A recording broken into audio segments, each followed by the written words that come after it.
Hey guys, what is up? Lee from the watch list here, and today we are going to be reviewing the Swiss Legend Tungsten Pro. What's unique about this watch is the case and band is all solid tungsten. It's very shiny, has a very dark reflection. It's kind of hard to explain. It's a lot darker than how stainless steel reflects light.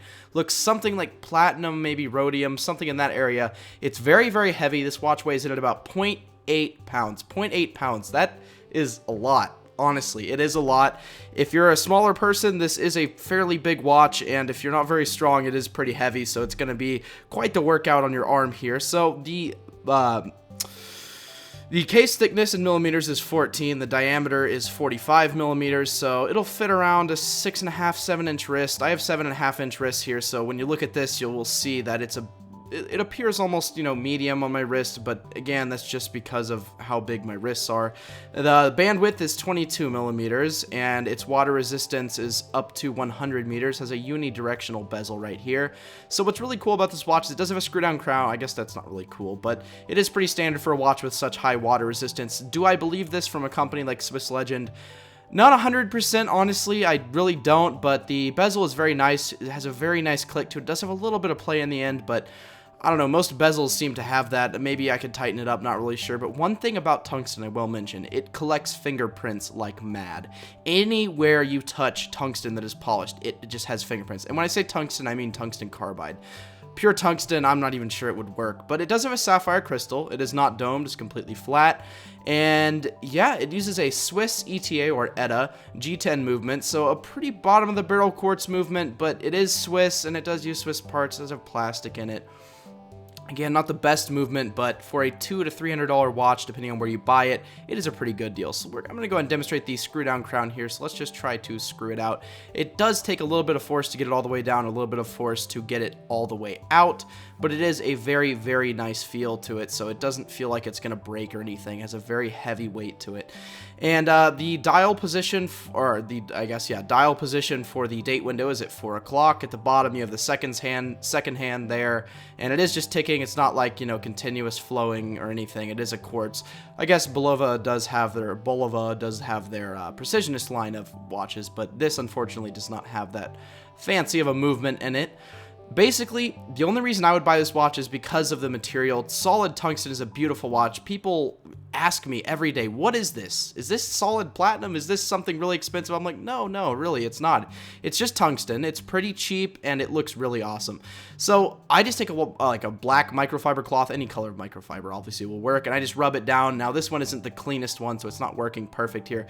But as you can see, the watch does get cleaner as I rub it, and you can see it reflects like crazy. It is seriously like a mirror. That's how I would describe the finish on it, sort of like a mirror finish. And what's really cool about tungsten is since it's so hard, the only thing that can scratch it is tungsten itself, sapphire, or diamond. There are a couple other materials that are that hard, but you won't encounter them on a day-to-day basis, and you aren't likely to encounter tungsten, sapphire, or diamond, let's be honest here.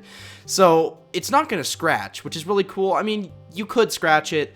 It's just going to take a lot of force. So day-to-day use, if you're not, banging your wrist around and stuff, you're going to be fine. So down here we have a butterfly deployment clasp. This just folds into the middle. I'm going to show off a little bit of the movement here. Autofocus, come on. Do your thing. There we go. So it does have a very weird polished interior on that butterfly clasp. I do appreciate the attention to detail, although it's kind of odd to place something right there. So again, it's a very nice feel. There's absolutely no play in that at all, and that is the only stainless steel part on this watch. If that was tungsten, it would crack under the pressure and stuff, because tungsten is a very brittle metal. If you drop this, it will crack, it will shatter, and that's going to be very disappointing. So the band adjustments are screws. There's screws on both sides. What you have to do is take a screwdriver and from both sides twist it opposite ways, and it does take a lot of force to break those screws free, but once you break them free, they are very nice to adjust. Much better than a pin, in my opinion. Higher end watches tend to use the screws, and I think that's for good reason. So it does say stainless steel on that little butterfly deployment clasp, and then I'm going to show the case back here in a second, and it says Swiss Legend, sapphire crystal, all that fancy stuff. So Swiss Legend doesn't, I'm not really sure. They call it Saflex or something, some weird, I don't even know. But that, again, that part I just pointed to is stainless steel. So the back here, I believe it might, no, I'm pretty sure it's tungsten or stainless steel. I can't really discern that. I feel like if it was tungsten, it would crack when you're using a case back remover, but I'm not 100% sure. But the branding is very nice on the back. And right here, I show it on the wrist. So we're going to go ahead and slide it on here. It's very easy to get on. Again, I'm kind of, looking through the viewfinder, so it's kind of hard for me to put this on here, but there we go. Let's go ahead and adjust this a little bit.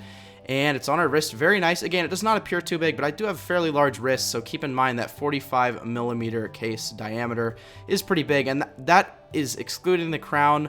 But here we go. Here it is polished. Let's focus. Look at that. When it's polished, it is absolutely beautiful. I didn't get the band 100%, but this watch was very hard to record, and that's why I sort of wanted to do it as my first, get the tough one out of the way, out of my collection, because this is a very odd watch. It's awesome. Would I recommend it? Yes, 100%. It's a very nice watch. Thank you guys so much for watching the watch list. If you guys are new to the channel and you'd like to see more, click that subscribe button, leave a like, and all that good stuff. Bye.